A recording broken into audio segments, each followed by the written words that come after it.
ബിസ്മില്ലാഹ് അൽഹംദുലില്ലാഹ് അസ്സലാത്തു വസ്സലാമു അലാ റസൂലില്ലാഹി സ്വല്ലല്ലാഹു അലൈഹി വസല്ലം. റബ്ബിശ്റഹ് ലി സ്വദ്രി വയസ്സിർ ലി അംരി വഹ്ലുൽ ഉഖ്ദതം മിൻ ലിസാനി യഫ്ഖഹു ഖൗലി. അസ്സലാമു അലൈക്കും വറഹ്മത്തുള്ളാഹി വബറകാതുഹു. ഇൻഷാ അല്ലാഹ് ഇന്ന് പരിശുദ്ധ ഖുർആനിലെ 55-ാമത്തെ പേജാണ് നമ്മൾ അർത്ഥവും ആശയവും മനസ്സിലാക്കാൻ ഉദ്ദേശിക്കുന്നത്. സൂറത്തു ആലു ഇമ്രാനിലെ 38 തുടങ്ങി 45 വരെയുള്ള ആയത്തുകളാണ് ഈ പേജിലുള്ളത്. നമ്മൾ തൊട്ട് മുമ്പത്തെ പേജിൽ പറഞ്ഞത് മറിയം അലൈഹി ഇസ്ലാമിൻ്റെ ജനനത്തെക്കുറിച്ചും അള്ളാഹു മറിയം അലൈഹി ഇസ്ലാമിന് നൽകിയ അനുഗ്രഹങ്ങളെക്കുറിച്ചൊക്കെയായിരുന്നു പറഞ്ഞത്. അപ്പോൾ മറിയം അലൈഹി ഇസ്ലാമിൻ്റെ ഉമ്മയായ ഹന്ന വളരെ പ്രായമെത്തിയ സ്ത്രീയായിരുന്നു ഹന്നയും പിതാവായ ഇമ്രാനും. അവർക്ക് കുട്ടികളില്ലാണ്ട് വിഷമിച്ചിരിക്കുന്ന സമയത്ത് ഇവർ പ്രാർത്ഥിച്ചു. അങ്ങനെ ഹന്ന ഗർഭിണിയാവുകയാണ്.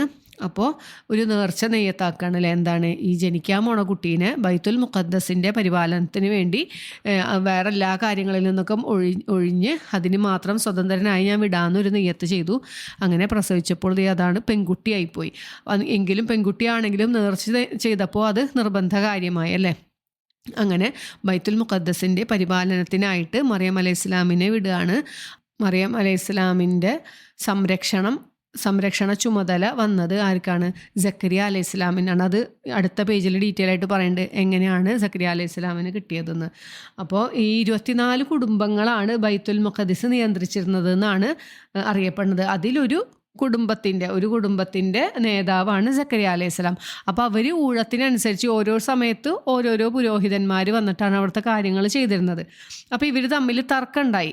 എന്താണ്, മറിയം അലൈഹി സ്വലാമിനെ ആരാണ് സംരക്ഷിക്കുക, എല്ലാവർക്കും കിട്ടണം എന്ന് ആഗ്രഹമുണ്ട്. അങ്ങനെ ഇവർ നറുക്കിടുക ചെയ്ത പേനകളിട്ട്, അന്നത്തെ കാലത്ത് പലതരത്തിലും നറുക്കെടുപ്പ് നടത്താമല്ലോ. അപ്പോൾ അവരുടെ പേനകൾ ഇട്ടിട്ട് അവർ നറുക്കെടുപ്പ് നടത്തിയിട്ടാണ് സക്കരിയ അലൈഹി സ്വലാമിന് ഈ കുട്ടിയുടെ സംരക്ഷണം കിട്ടിയത്.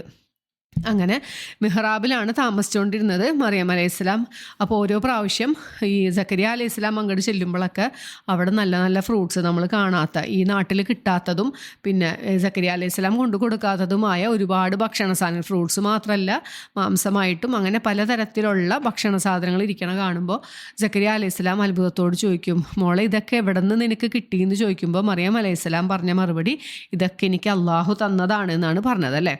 അങ്ങനെ അവസാനം ഒരു വാക്ക് പറഞ്ഞു മറിയം അലൈഹി സ്വലാം, അള്ളാഹു ഉദ്ദേശിക്കുന്നവർക്ക് അള്ളാഹു കണക്കില്ലാതെ ഉപജീവനം നൽകുന്നു എന്ന് പറഞ്ഞു.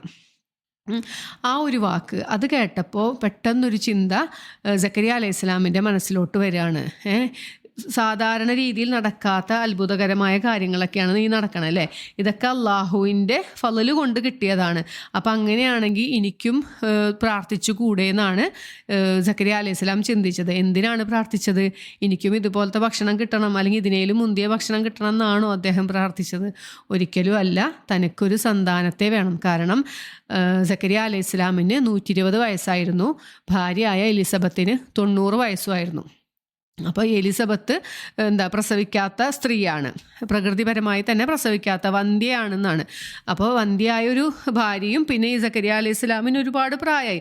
അപ്പോൾ നമ്മൾ നാച്ചുറലി നോക്കുമ്പോൾ ഒരു കുട്ടി ഉണ്ടാവാൻ വളരെ ബുദ്ധിമുട്ടെന്നല്ല, തീരെ നടക്കാത്തൊരു പ്രായമാണ്. അപ്പോൾ എന്നാലും അവിടെ വെച്ച് തോന്നാണ് ഒരു ചിന്ത, എന്നാൽ എനിക്ക് പ്രാർത്ഥിച്ചാൽ ഇതൊക്കെ കൊടുക്കണം അള്ളാഹു എനിക്കും തരൂലേ എന്നൊരു ചിന്ത വന്നു.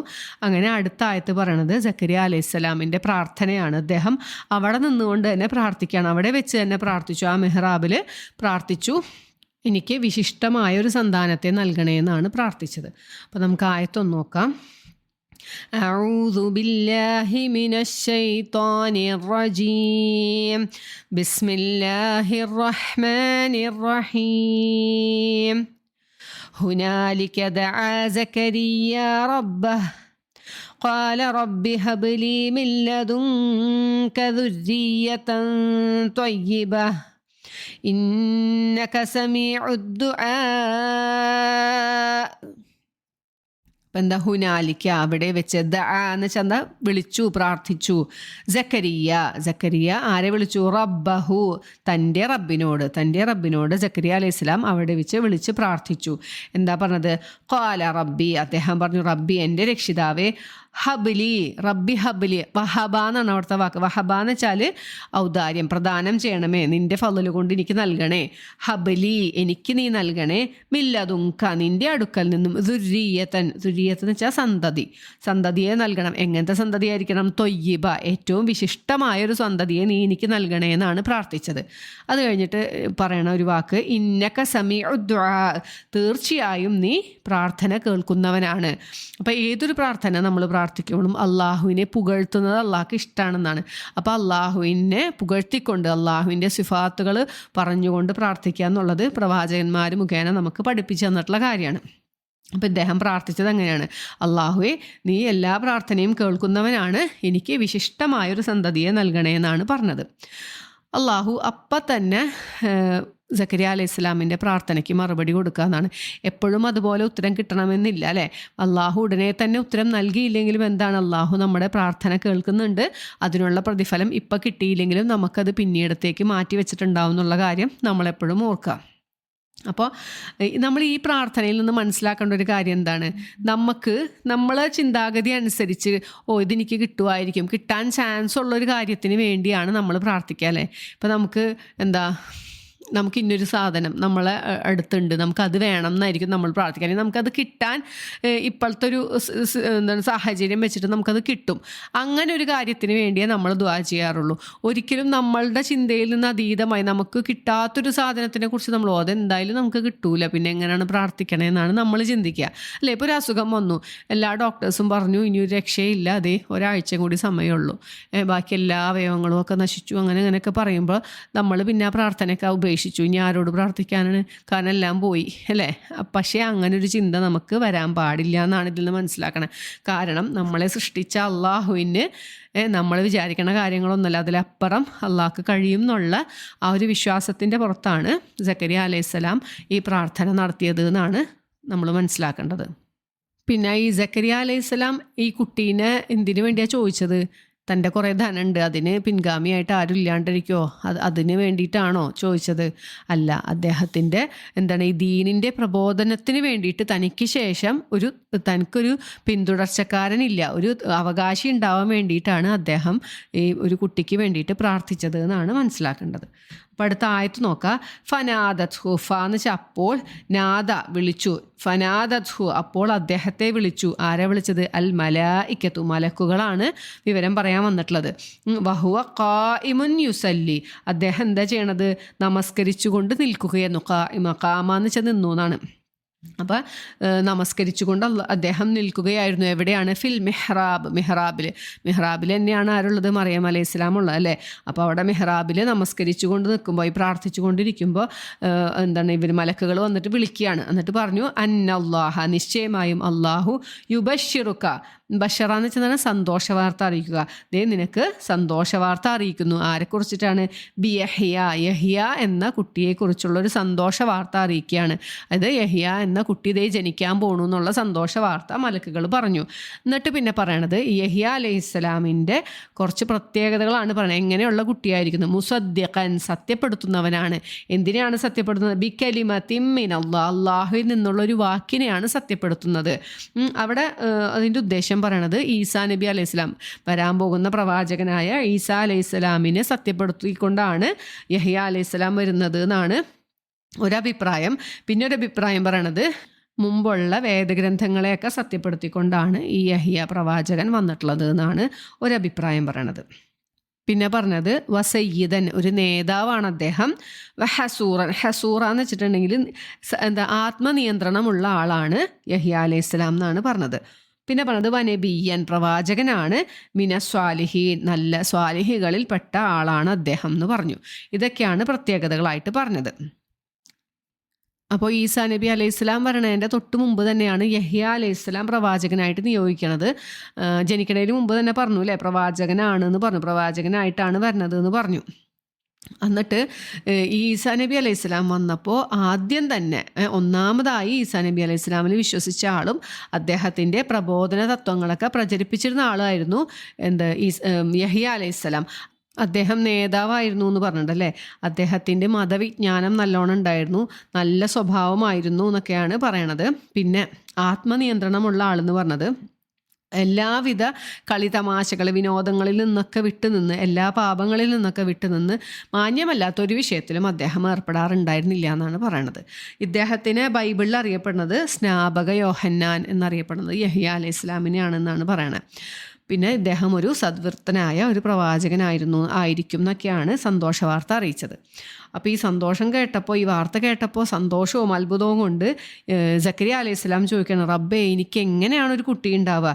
അതൊരിക്കലും ഒരു നിഷേധ രീതിയിലല്ല ചോദിക്കണം, അത്ഭുതം കൊണ്ടാണ്. റബ്ബേ ഞങ്ങൾക്ക് ഇത്ര വയസ്സായി, എൻ്റെ മുടിയൊക്കെ നിരച്ചു, ഭാര്യയാണെങ്കിൽ വന്ധ്യയാണ്, ഈ ഒരു പ്രായത്തിൽ ഞങ്ങൾക്ക് എങ്ങനെയാണ് അതെങ്ങനെ സംഭവിക്കുന്നു അറിയാനുള്ള ആകാംക്ഷ കൊണ്ട് ചോദിച്ചു, റബ്ബേ എങ്ങനെയാണ് എനിക്കൊരു കുട്ടി ഉണ്ടാവുക എന്ന് ചോദിച്ചു. അപ്പോൾ അള്ളാഹു പറഞ്ഞു, അതെ കുട്ടി ഉണ്ടാവും, അത് ഉണ്ടാവാൻ പറഞ്ഞാൽ ഉണ്ടാവും, അത് അപ്രകാരമാണ്, കൂടുതലൊന്നും അറിയണ്ട എന്നുള്ള രീതിയിൽ അള്ളാഹു മറുപടി പറയണം. അള്ളാഹു ഉദ്ദേശിക്കുന്നത് അള്ളാഹു ചെയ്യും എന്നാണ് മറുപടി പറഞ്ഞത്. സക്കരിയ അലൈഹി സ്വലാമിൻ്റെ ചിന്ത എന്തായിരിക്കും? ഇനി തൻ്റെയും ഭാര്യയുടെയൊക്കെ ശരീരപ്രകൃതി മാറ്റിക്കളയോ? അങ്ങനെ മാറ്റിയിട്ടാണോ കുട്ടീനെ ഉണ്ടാക്കണത്? അങ്ങനെ മൊത്തത്തിൽ സംശയമാണ്, എങ്ങനെയായിരിക്കും ഉണ്ടാവുക എന്നുള്ളൊരു ആകാംക്ഷയിലാണ് ഈ ചോദ്യം. അപ്പോൾ ആയത്ത് നമുക്ക് നോക്കാം. ഖാല അദ്ദേഹം പറഞ്ഞു, റബ്ബി എൻ്റെ റബ്ബേ, അന്ന എങ്ങനെയായിരിക്കും, യക്കൂനുലി ഗുലാമുൻ എങ്ങനെയാണ് എനിക്കൊരു കുട്ടി ഉണ്ടാവുക? ഗുലാമെന്ന് വെച്ചാൽ കുട്ടി, കാന ആയി, യക്കൂനു ആകുന്നു, എങ്ങനെ ആകും എനിക്ക്, എനിക്ക് ഗുലാമുൻ എങ്ങനെ എനിക്കൊരു ആൺകുട്ടി ഉണ്ടാവും? വഖദ് തീർച്ചയായും, ബലഗനിയ ഞാൻ എത്തി, ബലഗാന്ന് വെച്ചാൽ എത്തി എന്നാണ്, എനിക്ക് എത്തിയിരിക്കുന്നു എന്താണ്, അൽ കിബർ വാർദ്ധക്യം എത്തിയിരിക്കുന്നു. കിബർ എന്ന് വെച്ചാൽ വാർദ്ധക്യം, നമ്മൾ മുമ്പ് പറഞ്ഞില്ലേ, കബീർ ഏറ്റവും വലുതായി എത്തുന്ന ഒരു രൂപം അല്ലേ, വാർദ്ധക്യത്തിലെത്തിയിരിക്കുന്നു.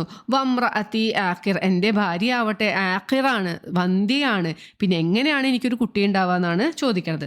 അപ്പോൾ അള്ളാഹു പറഞ്ഞു, ഖാല അള്ളാഹു പറയാണ്, കദാലിക് അത് അപ്രകാരം തന്നെ, കദാലിക് അള്ളാഹു യഫ്അലു മാ യശാ അള്ളാഹു ഉദ്ദേശിക്കുന്നത് അള്ളാഹു ചെയ്യുന്നതാണ് എന്നാണ് പറഞ്ഞത്. സക്കരിയ അലൈഹി ഇസ്ലാമിന് എന്നിട്ടും സമാധാനമില്ല. എന്നിട്ട് പിന്നെ റബ്ബിനോട് ചോദിക്കണം, റബ്ബെ എനിക്കിതിനൊരു ദൃഷ്ടാന്തം കാണിച്ചു തരുമോ? ഒരു കുട്ടി എപ്പോൾ ജനിക്കുമെന്നതിന് നേരത്തെ തന്നെ ഒരു അടയാളം എനിക്ക് അറിയിച്ചു തന്നാൽ വളരെ അറിയിച്ചു തരണേന്നാണ് അവിടെ അപേക്ഷിക്കണം അള്ളാഹുവിനോട്. അപ്പോൾ അള്ളാഹു പറഞ്ഞു, അങ്ങനെയാണെങ്കിൽ താങ്കൾക്ക് യാതൊരു കുഴപ്പവും ഇല്ലാതിരിക്കെ തന്നെ 3 ദിവസം ജനങ്ങളോട് സംസാരിക്കാൻ കഴിയാതിരിക്കലാണ്. കഴിയാതിരിക്കാൻ ജനങ്ങളോട് സംസാരിക്കാൻ പറ്റൂല. അപ്പോൾ അവരോട് ആംഗ്യ ഭാഷയിൽ മാത്രമേ സംസാരിക്കാൻ പറ്റുള്ളൂ 3 ദിവസം. അതാണ് നിനക്കുള്ള ദൃഷ്ടാന്തം, കുട്ടി ജനിക്കാൻ പോണേനുള്ള ഒരു അടയാളമായിട്ട്. പക്ഷേ ആളുകളോട് സംസാരിക്കുന്നതോടൊപ്പം തന്നെ അള്ളാഹുവിനോട് ദിക്ർ നടത്താൻ, അള്ളാഹുവിന് വേണ്ടിയുള്ള ദിക്ർ നടത്താനോ തസ്ബീഹ് നടത്താനോ ഒന്നും കുഴപ്പമില്ല. അതൊക്കെ ചെയ്യണം എന്ന് അള്ളാഹു പറയാണ്. നീ കാലത്തും വൈകുന്നേരം അല്ലെങ്കിൽ സദാസമയം അള്ളാഹുവിന് വേണ്ടിയിട്ട് സ്തുതി കീർത്തനങ്ങൾ പറയുക എന്ന് പറഞ്ഞു. അപ്പം അങ്ങനെ പറയാനൊന്നും ഒരു ബുദ്ധിമുട്ടില്ല. പക്ഷേ ആളുകളോട് സംസാരിക്കാൻ ശ്രമിക്കുമ്പോൾ സംസാരിക്കാൻ പറ്റൂല. അതാണ് ഇതിനൊരു തെളിവായിട്ട് ദൃഷ്ടാന്തമായിട്ട് അള്ളാഹു പറഞ്ഞു കൊടുത്തത്. അപ്പോൾ അങ്ങനെ ഒരു സാഹചര്യം ഉണ്ടായാൽ കുട്ടി ഉണ്ടാവും എന്നുള്ള കാര്യത്തിന് ഉറപ്പാകും എന്നാണ് മറുപടി കൊടുത്തത് അള്ളാഹു. ആയത്ത് നോക്കാം. ഖാല അദ്ദേഹം പറഞ്ഞു, റബ്ബി ജഅല്ലി ആയ, റബ്ബി എൻ്റെ രക്ഷിതാവ്, ഇജഅലി ഇജഅൽ എന്ന് വെച്ചാൽ ഉണ്ടാക്കണേ, ആക്കിത്തരണേ, ലീ എനിക്ക്, ആയത്ത് എന്ത് ഒരു ദൃഷ്ടാന്തം, എനിക്കിതിനൊരു ദൃഷ്ടാന്തം നീ ആക്കിത്തരണേ.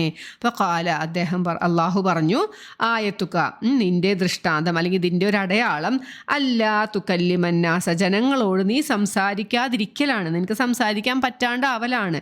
എങ്ങനെ? സലാസത്ത അയ്യാമിൻ 3 ദിവസം, ഇല്ല റംസ സൂചനയല്ലാതെ, റംസ എന്ന് വെച്ചാൽ സൂചന എന്നാണ്. അപ്പോൾ ഭാഷയിലല്ലാണ്ട് ജനങ്ങളോട് സംസാരിക്കാൻ പറ്റാണ്ടിരിക്കലാണ് ഇതിനുള്ള ദൃഷ്ടാന്തം എന്ന് പറഞ്ഞു.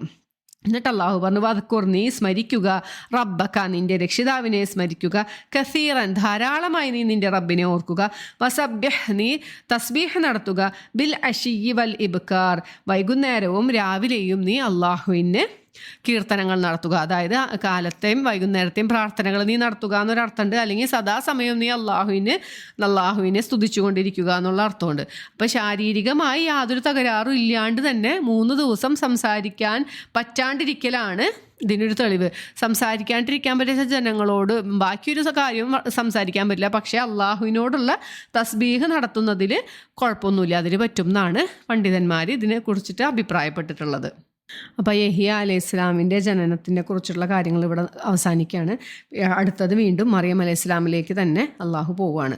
അടുത്ത ഭാഗം പറയണത് മറിയം അലൈഹി ഇസ്ലാമിൻ്റെ അടുത്ത് മലക്കുകൾ വന്ന സന്ദർഭം. എന്നിട്ട് പറഞ്ഞു, മലക്കുകൾ വന്നിട്ട് എന്താ പറഞ്ഞത്? മറിയമേ, നിന്നെ തീർച്ചയായിട്ടും അള്ളാഹുദെ തെരഞ്ഞെടുത്തിരിക്കുന്നു, നിന്നെ ശുദ്ധിയാക്കിയിരിക്കുന്നു, ലോകരിലുള്ള സ്ത്രീകളിൽ നിന്നും ഏറ്റവും ശ്രേഷ്ഠരായ സ്ത്രീയായിട്ട് നിന്നെ തെരഞ്ഞെടുത്തിരിക്കുന്നു എന്നാണ് മലക്കുകൾ വന്നിട്ട് പറഞ്ഞത്. സൂറത്തു തഹ്രീമിൻ്റെ ലാസ്റ്റ് ഭാഗത്തും അള്ളാഹു ഈ ഒരു വിഷയം തന്നെ പറയുന്നുണ്ട്.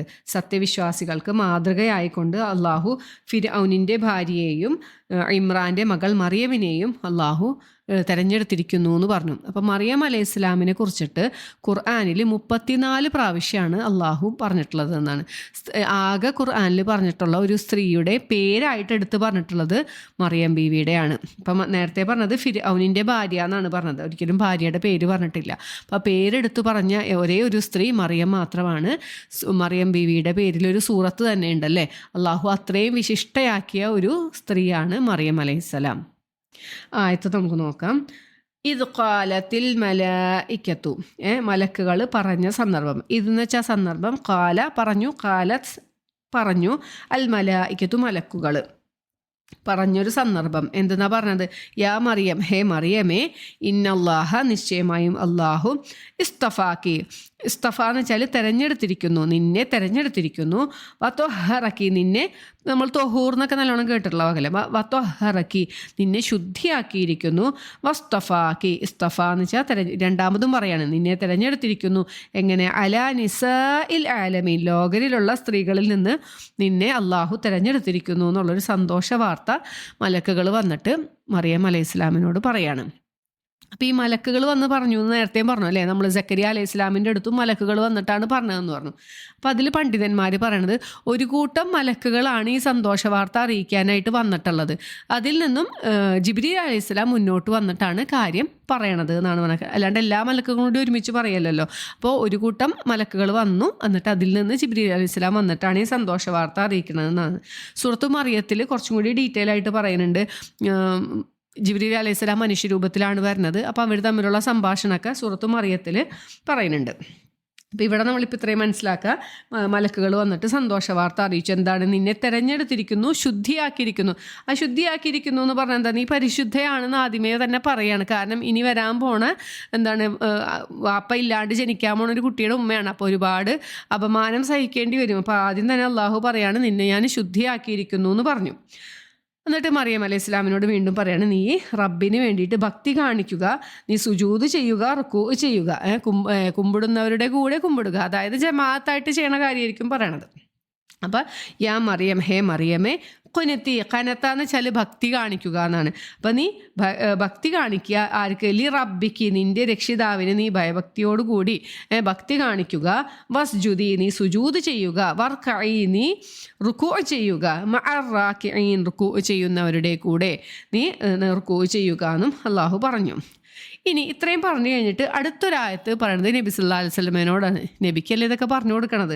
അപ്പോൾ അള്ളാഹു പറയാണ്, ഇതൊക്കെ അദൃശ്യ കാര്യങ്ങളാണ്. നബി സല്ലല്ലാഹു അലൈഹി വസല്ലം ഒരിക്കലും മറിയം അലൈഹി ഇസ്ലാമിനെയോ ഈസാ നബി അലൈഹി ഇസ്ലാമിനെയോ യഹ്യ അലൈഹി ഇസ്ലാമിനെയോ ഒന്നും കണ്ടിട്ടില്ല അല്ലേ. അപ്പോൾ ഈ ഒരു ചരിത്രം, ഇമ്രാൻ കുടുംബത്തിൻ്റെ ചരിത്രം മുഴുവൻ അള്ളാഹു പറഞ്ഞു കൊടുക്കുകയാണ് അല്ലേ നബി സല്ലല്ലാഹു അലൈഹി വസല്ലമയ്ക്ക്. അപ്പോൾ ഇതൊക്കെ അദൃശ്യ കാര്യങ്ങളിൽ പെട്ടതാണ്. നിനക്കിതൊന്നും അറിയില്ല. മുൻ വേദഗ്രന്ഥങ്ങളിലൊന്നും ഇത്രയും ഡീറ്റെയിൽ ആയിട്ട് പറഞ്ഞിട്ടുമില്ല. കാരണം മറിയം അലൈഹി ഇസ്ലാമിൻ്റെ ഉമ്മാനെ കുറിച്ചിട്ട് ബൈബിളിൽ പോലും പരാമർശിച്ചിട്ടില്ല എന്നാണ് പറയുന്നത്. അപ്പോൾ അത്രയും കാര്യങ്ങൾ അള്ളാഹു വളരെ വ്യക്തമായി നിനക്ക് വഹി നൽകുന്നു എന്നാണ് അള്ളാഹു ഇവിടെ പറയണത്. പിന്നെ ഇതിൻ്റെ കൂടെ അള്ളാഹു പറയാണ്, ഞാൻ നേരത്തെ പറഞ്ഞു മറിയം അലൈഹി ഇസ്ലാമിനെ ഇവർ തിരഞ്ഞെടുക്കാനായിട്ട് ഇവർ നറുക്കിട്ടിട്ടാണ്. ഒരുപാട് പണ്ഡിതന്മാരുണ്ടായിരുന്നു ഈ ബൈത്തുൽ മുഖദ്ദസിൽ. 24 കുടുംബങ്ങളാണെന്നൊക്കെ നമ്മൾ നേരത്തെ പറഞ്ഞു അല്ലേ. അപ്പോൾ ഈ പണ്ഡിതന്മാർക്കിടയിൽ തർക്കമുണ്ടായി ആരാണ് മറിയം അലൈഹി ഇസ്ലാമിനെ ഏറ്റെടുക്കുക എന്നുള്ള കാര്യത്തിൽ. അപ്പോൾ ഇവരുടെ കയ്യിലുള്ള പേനകൾ അല്ലെങ്കിൽ അമ്പുകോലുകൾ ഇട്ടിട്ടാണ് നറുക്കെടുത്തതെന്നാണ് പറയണത്. അതെങ്ങനെയാണെന്ന് നമുക്ക് ശരിക്കും അറിഞ്ഞൂടാ. എന്നാലും ചില പണ്ഡിതന്മാർ പറയണത് ഇവർ ഓരോരുത്തരായി വന്നിട്ട് ജോർദാൻ നദിയിൽ ഇവരുടെ ഈ പേന അല്ലെങ്കിൽ അമ്പുകോല് ഇടും. അപ്പോൾ വെള്ളത്തിൽ ഒഴുകി പോവാണ്ട് അവശേഷിച്ച് നിൽക്കുന്നത് ആരാണോ അയാൾക്ക് നറുക്ക് വീഴും എന്നാണ് പറയണത്. അങ്ങനെയാണ് ഇവർ ആരാണ് മറിയം ബീവീനെ സംരക്ഷിക്കേണ്ടതെന്ന് തിരഞ്ഞെടുത്തത്. അപ്പോൾ ഇതൊക്കെയാണ് അള്ളാഹു അടുത്ത ആയത്തിൽ പറഞ്ഞു കൊടുക്കണം കേട്ടോ. നമുക്ക് നോക്കാം. ദാലിക, അത് മിൻ അംബാഇൽ ഗൈബി, അദൃശ്യ കാര്യങ്ങളിൽപ്പെട്ട വാർത്തകളാണിത്. ഇതുവരെ പറഞ്ഞ കാര്യങ്ങളൊക്കെ, ഇമ്രാൻ കുടുംബത്തിൻ്റെ ചരിത്രം പറഞ്ഞതൊക്കെ അദൃശ്യ കാര്യങ്ങളിൽപ്പെട്ട വാർത്തകളാണ്. നൂഹീഹി ഇലൈക്ക്, ഇതിനെ ഞാൻ നിനക്ക് വഹിയായി നൽകുന്നു. വമാകുന്ത നീ ഉണ്ടായിരുന്നില്ല ലദൈഹിം അവരുടെ അടുത്ത് ഇത് യുൽഖൂന ലഖിയാന്ന് ചെട്ടു ഇവരിടണ സമയത്ത് എന്ത് അഖ്ലാമഹും അവരുടെ പേനകളെ അയ്യുഹും അവരിൽ ആരാണ് യക്ഫുലു ഏറ്റെടുക്കുന്നത് കഫീലാവേണ്ടത് മറിയം അലൈഹി ഇസ്ലാമിൻ്റെ കഫീലാകേണ്ടത് ആരാന്ന് അവർ നറുക്കെട്ടെടുക്കുമ്പോൾ നീ അവരുടെ അടുത്ത് ഉണ്ടായില്ല യക്ഫുലു മറിയമ്മിനെ ഏറ്റുവാങ്ങുന്നത് ആരാണെന്ന് വമാ കുന്ത നീ ഉണ്ടായിരുന്നതുമില്ല ലദൈഹിം അവരുടെ അടുക്കൽ ഇത് യഖ്തസിമൂൻ അവർ തർക്കിക്കുമ്പോൾ. അപ്പം ഇത്രയുള്ള കാര്യം ഇവർ തർക്കിക്കണ സമയത്ത് നബി സല്ലല്ലാഹു അലൈഹി വസല്ലം അവിടെ ഉണ്ടായിരുന്നില്ല. ഇതെല്ലാം നിനക്ക് അദൃശ്യമായ വാർത്തകളാണ്, ഇതെല്ലാം അള്ളാഹുവിൽ നിന്നും വഹിയായി ഞാൻ ഇതാ നൽകുന്നു എന്നാണ് അള്ളാഹു പറഞ്ഞു കൊടുത്തത്. അടുത്ത ആയത്തിൽ പറഞ്ഞത് ഈസാ നബി അലൈഹി ഇസ്ലാം ജനിക്കാൻ പോണ സന്തോഷ വാർത്ത മറിയം അലൈഹി ഇസ്ലാമിനെ അറിയിച്ചൊരു കാര്യമാണ് പറഞ്ഞത്. അപ്പോൾ അള്ളാഹു അവിടെ പറഞ്ഞത് മറിയമേ നിനക്കൊരു സന്തോഷ വാർത്ത അറിയിക്കുന്നു അള്ളാഹുവിൽ നിന്നുള്ളൊരു വാക്കുകൊണ്ട്. എന്താണ് ആ വാക്ക്? മസീഹ് എന്ന ഈസാ അലൈഹി ഇസ്ലാം മറിയം അലൈഹി ഇസ്ലാമിൻ്റെ മകനായി ഇതാ ജനിക്കാൻ പോകുന്നു എന്നുള്ള സന്തോഷ വാർത്തയാണ് അറിയിക്കുന്നത്. അപ്പോൾ ആയത്ത് നമുക്ക് നോക്കാം. ഇത് ഖാലത്തിൽ മലായികത്തു അവിടെ മലക്കുകളാണ് വന്ന് പറയണത്. മലക്കുകൾ പറഞ്ഞ സന്ദർഭം യാ മറിയം ഹേ മറിയമേ ഇന്നല്ലാഹ നിശ്ചയമായും അള്ളാഹു യുബശ്ശിറുക്കി നിനക്ക് സന്തോഷ വാർത്ത അറിയിക്കുന്നു ബിക്കലിമത്തിൻ ഒരു വാക്കുകൊണ്ടാണ് സന്തോഷ വാർത്ത അറിയിക്കുന്നത്. മിൻഹു അവങ്കൽ നിന്നുള്ള അള്ളാഹുവിൽ നിന്നുള്ളൊരു വാക്കുകൊണ്ട് ഇസ്മുഹുൽ മസീഹു ഈസ ഇബ്നു മറിയം അദ്ദേഹത്തിൻ്റെ പേരെന്താണ്? മസീഹ് എന്ന ഈസ മറിയമിൻ്റെ മകൻ ഈസ എന്ന മസീഹ് ആകുന്നു സന്തോഷ വാർത്ത അറിയിച്ചത്. ഇനി ഈസാ നബി അലൈഹി ഇസ്ലാമിൻ്റെ പ്രത്യേകത പറയാം വജീഹം ഫിദ്ദുന്യ അദ്ദേഹം എന്താണ് ഇഹത്തിൽ പ്രമുഖനായിക്കൊണ്ടാണ് വരുന്നത്. വൽ ആഖിറ ഇഹത്തിലും മാത്രമല്ല പരലോകത്തിലും ഇഹത്തിലും പരത്തിലും പ്രമുഖനായിക്കൊണ്ടാണ് വരുന്നത്. വമിനൽ മുഖർറബീൻ സാമീപ്യം സിദ്ധിച്ച ഒരാളായിരിക്കും അള്ളാഹുമായിട്ട് സാമീപ്യം സിദ്ധിച്ച ഒരാളാണ് ജനിക്കാൻ പോണ ഈസ എന്നാണ് അള്ളാഹു ഇവിടെ സന്തോഷ വാർത്ത അറിയിക്കുന്നത്. അപ്പോൾ ബിക്കലിമത്ത് എന്ന് പറഞ്ഞത് ഈസാ നബി അലൈഹി ഇസ്ലാമിനെയാണ് നമ്മൾ നേരത്തെ പറഞ്ഞു അല്ലേ. അള്ളാഹുവിൽ നിന്നുള്ളൊരു വാക്കിനെ സത്യപ്പെടുത്തിക്കൊണ്ടാണ് യഹിയ അലൈഹി ഇസ്ലാം വന്നതെന്ന് പറഞ്ഞപ്പോൾ അവിടെ നമ്മൾ പറഞ്ഞു കലിമത്ത് എന്ന്. അപ്പോൾ ഈ കലിമത്ത് എന്ന് പറയാനുള്ള കാരണം എന്താ? അള്ളാഹുവിൻ്റെ ഒരു വാക്കേ ഉണ്ടാകൂ എന്ന് പറഞ്ഞൊരു വാക്കുകൊണ്ടാണ് ഈ ഈസാ നബി അലൈഹി ഇസ്ലാം ജനിക്കണത്. പിന്നെ മസീഹ് എന്ന് പറയാനുള്ള കാരണം പലരും പല വിധത്തിലാണ് അതിനെ വിവരിച്ചിട്ടുള്ളത്. അതിലൊരു അഭിപ്രായം പറഞ്ഞത് മഷിഹ അല്ലെങ്കിൽ മിഷിഹ എന്ന ഹിബ്രു വാക്കിൻ്റെ അറബി ശൈലിയാണ് മസീഹ് എന്ന് പറയുന്നത്.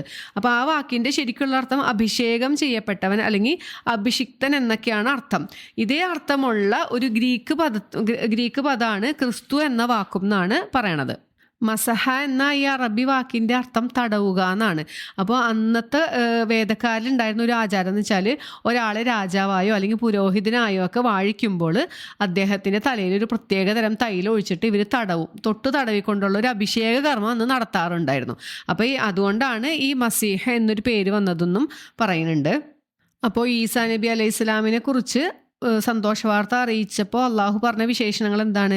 കലിമത്തം മിൻ അള്ളാഹുവിൽ നിന്നുള്ളൊരു വാക്കാണെന്ന് പറഞ്ഞു. അതുകൂടാണ്ട് പിന്നെ പറഞ്ഞ എന്താണ്? അദ്ദേഹത്തിൻ്റെ ഒരു സ്ഥാന പദവിയെ കൊടുത്തു. അൽ മസീഹ് അല്ലേ അഭിഷിക്തനാണെന്ന് പറഞ്ഞു. പിന്നീടാണ് സാക്ഷാൽ പേരായ ഈസ എന്ന് പറഞ്ഞത്. ഈസ എന്ന് മാത്രം പറഞ്ഞു നിർത്തിയില്ല. ഈസ ഇബ്നു മറിയമിൻ്റെ പുത്രനായ ഈസ എന്നാണ് അള്ളാഹു വിശേഷിപ്പിച്ചത്. അതെന്തുകൊണ്ടായിരിക്കും? ദൈവപുത്രനാണെന്ന് ക്രിസ്ത്യാനികളും പിന്നെ വ്യഭിചാരപുത്രനാണെന്ന് യഹൂദികളും ഈസാ നബി അലൈഹി ഇസ്ലാമിനെ കുറിച്ചിട്ട് പറഞ്ഞിരുന്നു. അപ്പോൾ അതിനുള്ളൊരു ഖണ്ഡനം കൂടിയാണ്. ഖുർആനിൽ എവിടെ ഈസാ നബി അലൈഹി ഇസ്ലാമിൻ്റെ പേര് പറയുമ്പോഴും ഈസ ഇബ്നു മറിയം എന്നാണ് അള്ളാഹു വിശേഷിപ്പിച്ചിട്ടുള്ളത്. ഈ വ്യഭിചാരപുത്രനാണെന്നൊക്കെ പറഞ്ഞിട്ടാണല്ലോ ഈസാ നബി അലൈഹി ഇസ്ലാമിനെ പറയണത് യഹൂദികൾ. അപ്പോൾ അതിനെതിരെ അള്ളാഹു പറയണത് ഇദ്ദേഹം ഇഹത്തിലും പരത്തിലും പ്രമുഖനാണ്, അള്ളാഹുവിൽ സാമീപ്യം സിദ്ധിച്ച ആളാണ്, സദ്വൃത്തയിൽപ്പെട്ട ആളാണെന്നൊക്കെ അള്ളാഹു ഇവിടെ വ്യക്തമായി പറഞ്ഞു കൊടുക്കുകയാണ്. അപ്പോൾ ഇത്രയേ ഉള്ളൂ ഈ പേജിൽ. ആദ്യം പറഞ്ഞത് എന്താണ്? സക്കരിയ അലൈഹി ഇസ്ലാമിൻ്റെ പ്രാർത്ഥനയാണല്ലേ. മറിയം അലൈഹി ഇസ്ലാമിന് ഭക്ഷണമൊക്കെ കിട്ടിയ കണ്ടപ്പോൾ തനിക്കും പ്രാർത്ഥിച്ചുകൂടെ എന്ന് തോന്നിയിട്ട് അപ്പം തന്നെ ഒരു പ്രാർത്ഥിക്കണം. എനിക്കൊരു സന്താനത്തെ വിശിഷ്ടമായ ഒരു സന്താനത്തെ തരണേ, ത്വയ്യിബായ സന്താനത്തെ തരണമെന്ന് പ്രാർത്ഥിച്ചു. അള്ളാഹു അപ്പം തന്നെ പ്രാർത്ഥന സ്വീകരിച്ചു. മലക്കുകൾ വന്നിട്ട് സന്തോഷ വാർത്ത അറിയിക്കുകയാണ്. എന്താണ്? നിസ്കരിച്ചുകൊണ്ടിരിക്കുമ്പോൾ അല്ലെ മെഹ്റാബിൽ നമസ്കരിച്ചുകൊണ്ടിരിക്കുമ്പോൾ വന്ന് സന്തോഷ വാർത്ത അറിയിച്ചു. യഹിയ എന്ന കുട്ടി ജനിക്കാൻ പോകുന്നു. അപ്പോൾ ഇവിടെ നമ്മൾ മനസ്സിലാക്കേണ്ടത് ഈ പേര് നൽകിയത് ആരാ? യഹിയ നബി അലൈഹി ഇസ്ലാമിന് പേര് നൽകിയത് ആരാണ്? അള്ളാഹു ആണ്. അത് സൂറത്തുൽ മറിയത്തിൽ പറയുന്നുണ്ട്. യഹിയ എന്ന പേര് ഇതിനു മുമ്പ് വേറെ ആർക്കും ഞാൻ കൊടുത്തിട്ടില്ല. അപ്പോൾ യഹിയ എന്ന പേരുള്ളൊരു കുട്ടിയാണ് ജനിക്കാൻ പോണതെന്നൊരു സന്തോഷ വാർത്ത പറഞ്ഞു. പിന്നെ യഹിയ അലൈഹി ഇസ്ലാമിൻ്റെ പ്രത്യേകതകൾ എന്താണെന്നൊക്കെ പറഞ്ഞു. അപ്പോൾ സന്തോഷം കൊണ്ടും അത്ഭുതം കൊണ്ടും ഒക്കെ സക്കരിയ അലൈഹി ഇസ്ലാം ചോദിക്കുകയാണ്, അള്ളാഹു എനിക്ക് എങ്ങനെയാണ് ഈ കുട്ടി ഉണ്ടാവണത് എന്ന് പറഞ്ഞപ്പോൾ അള്ളാഹു പറഞ്ഞു, അത് ഉണ്ടാവാൻ പറഞ്ഞാൽ ഉണ്ടാവും, അത്ര തന്നെ ഉള്ളൂ എന്ന് പറഞ്ഞു. അള്ളാഹു ഉദ്ദേശിക്കണത് ചെയ്യുന്നതാണ് അള്ളാഹു എന്ന് പറഞ്ഞു. എന്നിട്ടും സമാധാനം ഇല്ലാണ്ട് പിന്നെയും സക്കരിയ അലൈഹി ഇസ്ലാം ചോദിക്കുകയാണ്, റബ്ബെ എനിക്കിതിനൊരു ആയത്ത് കാണിച്ചു, എപ്പോഴാണ് ഈ കുട്ടി ഉണ്ടാവണേന്ന് അറിയാൻ എന്തെങ്കിലും ഒരു അടയാളം കാണിച്ചു തരാൻ പറയും. അങ്ങനെയാണ് അപ്പോൾ അള്ളാഹു പറഞ്ഞു, നിനക്ക് വേറെ ശാരീരികമായ ബുദ്ധിമുട്ടുകളൊന്നും ഇല്ലാതെ തന്നെ 3 ദിവസം ആളുകളോട് സംസാരിക്കാൻ പറ്റാണ്ടിരിക്കലാണ് ഇതിനുള്ള തെളിവ്. അങ്ങനെ ഒരു സമയത്തെ അറിഞ്ഞോ അതേ കുട്ടി ഉണ്ടാവാൻ പോകണമെന്നുള്ള നീ മനസ്സിലാക്കിക്കോ എന്ന് പറഞ്ഞു. അങ്ങനെ കാലത്തും വൈകുന്നേരവും അല്ലെങ്കിൽ ദിവസം മുഴുവനും അള്ളാഹുവിനെ തസ്ബീഹ് നടത്തണം എന്ന് അള്ളാഹു പറയുന്നുണ്ട്. പിന്നെ പറഞ്ഞത് മറിയം അലൈഹി ഇസ്ലാമിൻ്റെ കാര്യമാണ്. മറിയം അലൈഹി ഇസ്ലാമിനെ അള്ളാഹു തിരഞ്ഞെടുത്തു. ലോകരിൽ വെച്ചിട്ട് ഏറ്റവും ശ്രേഷ്ഠരായ സ്ത്രീകളിൽ ഒരാളായിട്ട് തിരഞ്ഞെടുത്താണ് മറിയം അലൈഹി ഇസ്ലാമിനെ. നമ്മൾ പറഞ്ഞു ഫിരൗൻ്റെ ഭാര്യനെ ഇതുപോലെ തന്നെ അള്ളാഹു തിരഞ്ഞെടുത്തായിട്ട് പറയുന്നുണ്ട്. ബുഖാരിയും മുസ്ലിമും ഒക്കെ ഉദ്ധരിച്ച ഒരു നബി വചനത്തിൽ പറയണത് ഇങ്ങനെയാണ്, ഇമ്രാൻ്റെ മകൾ മറിയം തൻ്റെ കാലത്തെ സ്ത്രീകളിൽ ഏറ്റവും ഉത്തമയാണ്. പിന്നെ ഹുവൈലിദിൻ്റെ മകളായ ഖദീജ റളിയല്ലാഹു അൻഹ തൻ്റെ കാലത്ത് ആ സമയത്തുള്ള സ്ത്രീകളിൽ വെച്ചിട്ട് ഏറ്റവും ഉത്തമയായിരുന്നു. പിന്നെ തിർമിദി ഉദ്ധരിച്ച വേറൊരു ഹദീസിൽ ഈ 2 പേർക്ക് കൂടാതെ, അതായത് മറിയം അലൈഹി ഇസ്ലാമും പിന്നെ ഖദീജ റളിയല്ലാഹു അൻഹും അല്ലാണ്ട് പിന്നെ പറഞ്ഞത് എന്താണ്, ഫിർഔനിൻ്റെ ഭാര്യയായ ആസിയ, പിന്നെ നബി സല്ലല്ലാഹു അലൈഹി വസല്ലമയുടെ പുത്രിയായ ഫാത്തിമ റളിയല്ലാഹു അൻഹ, നബി സല്ലല്ലാഹു അലൈഹി വസല്ലമയുടെ ഭാര്യയായ ആയിഷ റളിയല്ലാഹു അൻഹ, ഇവരെല്ലാവരും സ്ത്രീകളിൽ വെച്ച് ഉത്തമരായി എണ്ണപ്പെട്ടിട്ടുണ്ട്. അപ്പോൾ മറിയം അലൈഹി ഇസ്ലാമിനോട് പറഞ്ഞു, നിന്നെ തിരഞ്ഞെടുത്തിരിക്കുന്നു റബ്ബ്, പിന്നെ ശുദ്ധിയാക്കിയിരിക്കുന്നു എന്ന് പറഞ്ഞു. ലോകരിൽ ഏറ്റവും ശ്രേഷ്ഠരായ സ്ത്രീകളിൽ തിരഞ്ഞെടുത്തിട്ടുണ്ടെന്നും പറഞ്ഞു. പിന്നെ മറിയം അലൈഹി ഇസ്ലാമിനോട് പറഞ്ഞ എന്താണ്, നീ നിൻ്റെ റബ്ബിന് ഭക്തി കാണിക്കണം, സുജൂദ് ചെയ്യണം, റുക്കൂ ചെയ്യണം, കുമ്പിടുന്നവരുടെ കൂടെ കുമ്പിടാനാണ് പറഞ്ഞേക്കണത്. അതായത് ജമാഅത്തായിട്ടുള്ള നമസ്കാരങ്ങളായിരിക്കും, നമ്മളുടെ ഇപ്പോഴത്തെ നമസ്കാര രീതി ആയിരിക്കൂല അവർക്ക്. അതുകൊണ്ടാണ് ആദ്യം സുജൂദും പിന്നെ റുക്കൂവും പറഞ്ഞത്. അവർക്ക് നമസ്കാരവും നോമ്പൊക്കെ ഉണ്ടായിരുന്നു, പക്ഷേ ചില മാറ്റങ്ങൾ നമ്മളിൽ നിന്ന് ഉണ്ടായിരുന്നു. പിന്നെ പറഞ്ഞതായി പിന്നെ നബി സല്ലല്ലാഹു അലൈഹി വസല്ലമയോട് പറഞ്ഞു കൊടുക്കുകയാണ്, ഇതൊക്കെ അദൃശ്യമായ കാര്യങ്ങളാണ്. നബി സല്ലല്ലാഹു അലൈഹി വസല്ലമ ഇവരുടെ അടുത്തൊന്നും ഉണ്ടായിട്ടില്ല. ഈ ഇമ്രാൻ കുടുംബത്തിലെ ഒരാളെയും നബി സല്ലല്ലാഹു അലൈഹി വസല്ലമ നേരിട്ട് കാണുകയോ അവർ ജീവിച്ചിരുന്ന സമയത്തൊന്നും ഉണ്ടായിരുന്നില്ല. അപ്പോൾ ഇതെല്ലാം നിനക്ക് അദൃശ്യമായ കാര്യങ്ങളാണ്, ഇതെല്ലാം ഞാൻ നിനക്ക് വഹി നൽകുന്നു. ഇവർ മറിയം അലൈഹി ഇസ്ലാമിൻ്റെ സംരക്ഷണം ഏറ്റെടുക്കാനായിട്ട് ഇവർ നറുക്കിട്ട സമയത്തും നീ അവിടെ ഉണ്ടായിരുന്നില്ലല്ലോ എന്നൊക്കെയാണ് അള്ളാഹു പറയണത്. അവർ തർക്കിച്ച സമയത്തും പിന്നെ പേനകളിട്ട് ഇവർ നറുക്കെടുത്ത സമയത്തൊന്നും നീ അവിടെ ഉണ്ടായിരുന്നില്ല. അപ്പോൾ അതൊക്കെ നിനക്ക് ഞാൻ വഹിയായി നൽകുന്നു എന്ന് പറഞ്ഞു. പിന്നെ പറഞ്ഞത് മറിയം അലൈഹി ഇസ്ലാമിനോട് സന്തോഷ വാർത്ത അറിയിക്കുകയാണ്. എന്താണ്, ഈസാ നബി അലൈഹി ഇസ്ലാം ജനിക്കണതിനെ കുറിച്ചൊരു സന്തോഷ വാർത്ത അറിയിക്കുകയാണ്. പിന്നെ അദ്ദേഹം എങ്ങനെയായിരിക്കും, ഇഹത്തിലും പരത്തിലും പ്രമുഖനായിരിക്കും, പിന്നെ അള്ളാഹുവിനോട് ഏറ്റവും സാമീപ്യം ശ്രദ്ധിച്ച ഒരാളുമായിരിക്കും എന്നുള്ള സന്തോഷ വാർത്ത അള്ളാഹു നൽകി. ഇത്രയേ ഉള്ളൂ ഈ ഒരു പേജിൽ. അപ്പോൾ നമുക്കിവിടെ നിർത്താം. സുബ്ഹാനക അല്ലാഹുമ്മ വബിഹംദിക അഷ്ഹദു അൻ ലാ ഇലാഹ ഇല്ലാ അൻത അസ്തഗ്ഫിറുക വഅതൂബു ഇലൈക്. അസ്സലാമു അലൈക്കും വറഹ്മത്തുള്ളാഹി വബറകാതുഹു.